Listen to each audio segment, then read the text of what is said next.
Protection against discrimination based on things like race, sex, and religion might seem standard to most Michiganders. But in the 60s and 70s, the state had only just opened a department to investigate that prejudice. To some, the idea was radical. Is that why the first ever director of the Michigan Department of Civil Rights was gunned down in a Detroit parking garage? This is Michigan Crime Stories.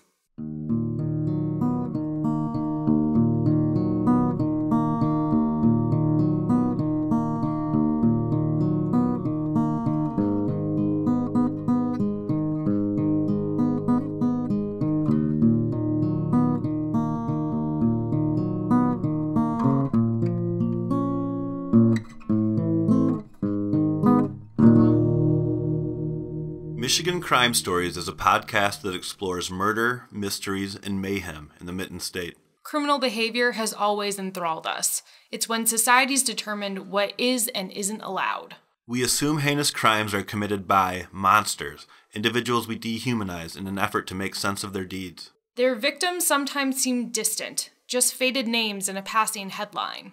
But the terrifying truth is that crimes are committed by ordinary people, just like you and me.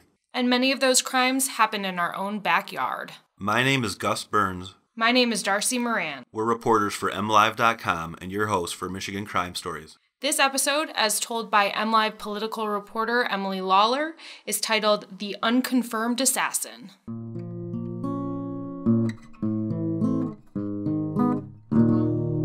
The year was 1970, and Burton Gordon was director of the Michigan Department of Civil Rights.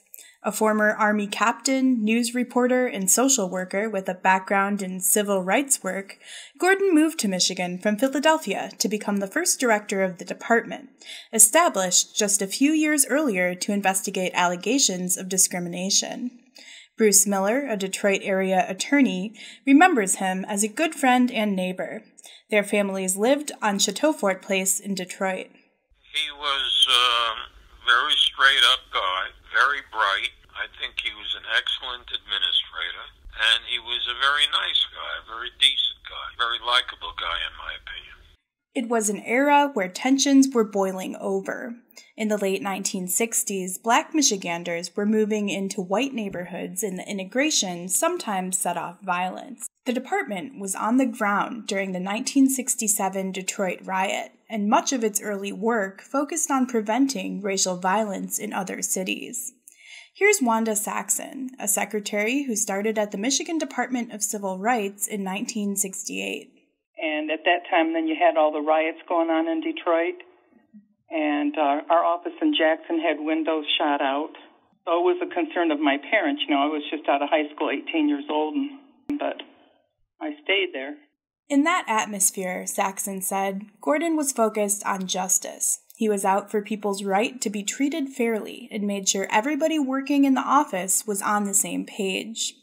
But on March 20, 1970, Gordon's work would come to a sudden end. He was found murdered in a parking garage near his office, just 3 blocks from the Detroit Police headquarters, near what's now the city's Greektown area. Arthur Horwitz, a past co-chairman of the Michigan Civil Rights Commission and editor and publisher of the Detroit Jewish News, dove deep into the case for a 2013 story on the murder. Here's how he describes what happened. He went to his car, he went in, something happened, he was shot, and was basically left to die on the ground of the parking structure, and maybe about 90 minutes later had been found by a fellow employee, and it was big news back then, front page. Governor Milliken was shocked. The NAACP called it a political assassination until it's proven otherwise. It was quite a big deal.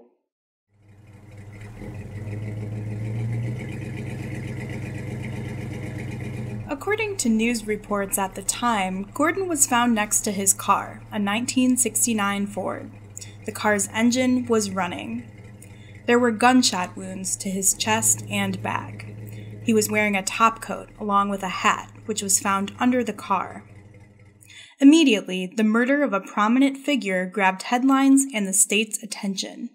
Despite the possibility of political motivations, police theorized it was a robbery gone wrong. But people who worked at the department didn't believe that, Saxon said. The news spread quickly as the tight-knit department called one another in shock. They clung to one key fact. Nothing was taken from Gordon. His wallet was found intact with his body. Because like I said, it didn't look like a robbery. It was like set out to be him and him alone to be killed. And so other people were wondering just what was going to happen to anybody else who was working in the civil rights field. Saxon said at the time the department was investigating a lot of alleged discrimination within police departments. She wondered if law enforcement or another group the department had investigated could have been involved. But Gordon's family and friends were looking elsewhere, suspecting a disgruntled employee within the Michigan Department of Civil Rights. At the time, Miller, the family friend, said it didn't seem like the police took the family's hunch seriously. We thought it was somebody who worked in the agency and who objected to Bert's point of view and method of administering the agency. That's what we thought. That was never proven. No law enforcement agreed with us, but that was our theory. That was the family's theory. The department Gordon ran was heavily focused on racial integration, but Horwitz reported some people in the civil rights field wanted to move in a different direction, toward a black nationalist agenda, and still others were disgruntled over things like not receiving raises. At the time, the unsolved murder nagged at local law enforcement.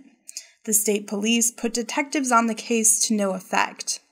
In a 1974 article in the Detroit Free Press, a retiring Detroit detective brought up the case as one of the most frustrating he'd ever worked. That one I wanted bad, he told the paper.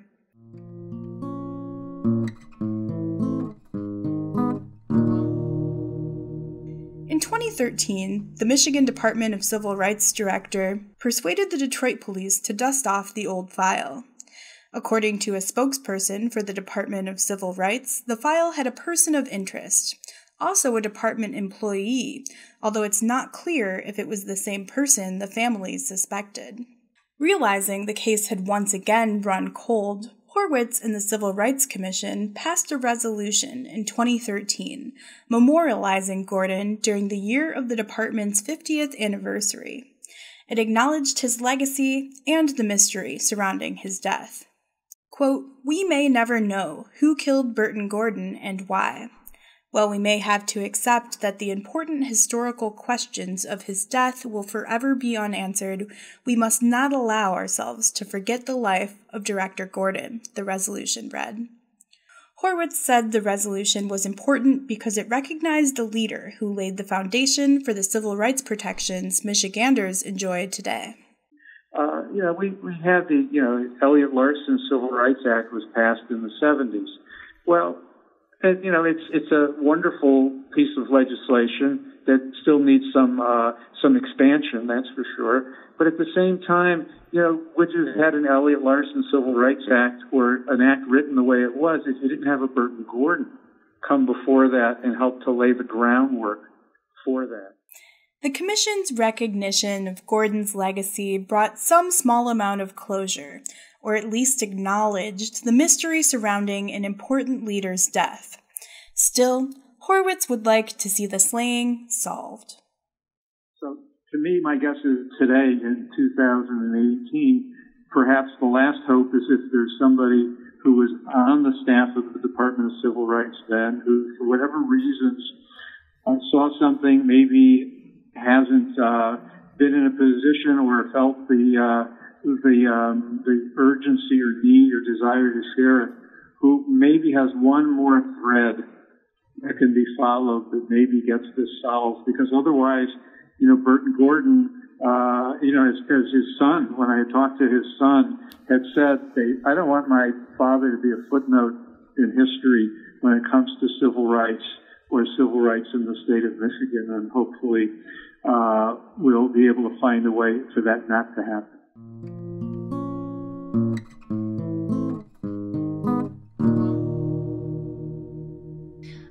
This is Darcy Moran sitting here with Gus Burns from Michigan Crime Stories, and we are with Emily Lawler, who reported this story today. Emily, thank you for joining us. Hey, thanks for having me. So first and foremost, the first question I had was, how did you come across this story? A few years ago, I think it actually came to my attention.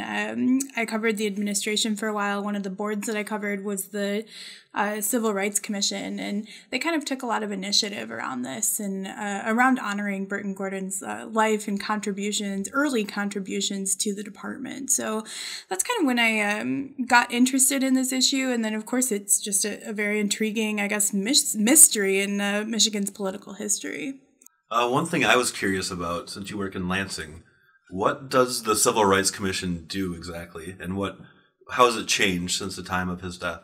Yeah, so the commission is an entity of the Michigan Department of Civil Rights, and if you've heard of the Elliott Larson Civil Rights Act in Michigan, that gives protections to people based on things like race, gender, I think weight. There's a number of factors that are lined out in the law. They investigate complaints. So if you think that your civil rights have been, or your housing rights perhaps have been infringed on in some way, they have a complaint process, a formal complaint process that you go through at the commission, and they can make determinations as to who's violated those policies and who hasn't. So they end up kind of enforcing fair housing laws, civil rights law. So that kind of goes to my question about the department as it is now versus what it was like then. And that's something you noted in your story, that it was kind of facing this crossroads of what it was going to be exactly. And I'm wondering if you can talk a little bit about that and a little bit about the drama surrounding which way Gordon was taking it. Yeah, so the department back then did not have yet the Elliott Larson Civil Rights Act to kind of guide its work. So I believe it was created actually when we redid our Constitution in 1963. So it was a very young department, I guess, kind of finding its way. But, it was kind of at the forefront of civil rights work in Michigan in that era, in the late 60s and early 70s. And they were still kind of defining their own role, I think, but obviously playing an active role in things like the Detroit riots and going to other cities trying to prevent that kind of violence from spreading while protecting civil rights. And so, it was kind of the precursor to the kind of civil rights work that goes on in the state today. I mean, the frontier then was obviously race. Right now, there are still arguments about whether the Elliott Larson Civil Rights Act should include LGBT Michiganders, for instance. So one thing that kind of triggers in my mind, and I think was interesting in your story, is this idea of the possible direction of Black nationalism within that department. And I'm curious if you've got any more information on that. Not particularly. I mean, I think it was a young department at the time. I think that there were a lot of different directions that civil rights was going in nationally, and that the state was kind of a microcosm of that. From what I read, there was a conflict between people who wanted integration and segregation. There was a push for the Black Power movement, and the Black Panthers had come on the scene. And then from the government standpoint, they were trying to push for integration, which not everybody was on board with. And so was that ever looked at as possible? I mean, obviously that was considered a possible issue for a disgruntled coworker, but was that ever looked at largely as possibly involved in the death, those issues and the high contentions there? I think that some of those questions, obviously it sounds like from what we heard from Mr. Miller, who is friends with the family, that the family really didn't feel like the investigation was answering their questions at that time. I imagine that was among their questions, especially if they thought that potentially it could be related to his work at the department. I think that people do deserve answers on what happened here and where it was on that spectrum from random robbery to political assassination. We don't know what happened. Just stepping back briefly, it's interesting this case overall, as you noted, involves someone who had a huge impact on civil rights in Michigan. I'm curious if there's like a lasting legacy here within the department and within Michigan for Burton Gordon. Yeah, I mean, I would say that he kind of set the course for the department at the time and helped establish it, and obviously it evolved into what it is today. But, maybe the part of the lesson here is that civil rights work is constantly evolving, that there's always something new, or a fight to be fighting, frankly. I think that, people who are fighting for civil rights today, maybe around something like LGBT rights, which aren't included in our Elliott-Larsen Civil Rights Act right now, could definitely draw some parallels between what they're experiencing and what other groups who have fought for representation, inclusion, and rights are experienced in our history. And I guess a reminder that civil rights work has not come without struggle here in Michigan. Well, I think that's going to do it for me. Thank you, Emily, so much for telling this story and for sitting with us today. My name is Darcy Moran. I'm Gus Burns. And this is Michigan Crime Stories.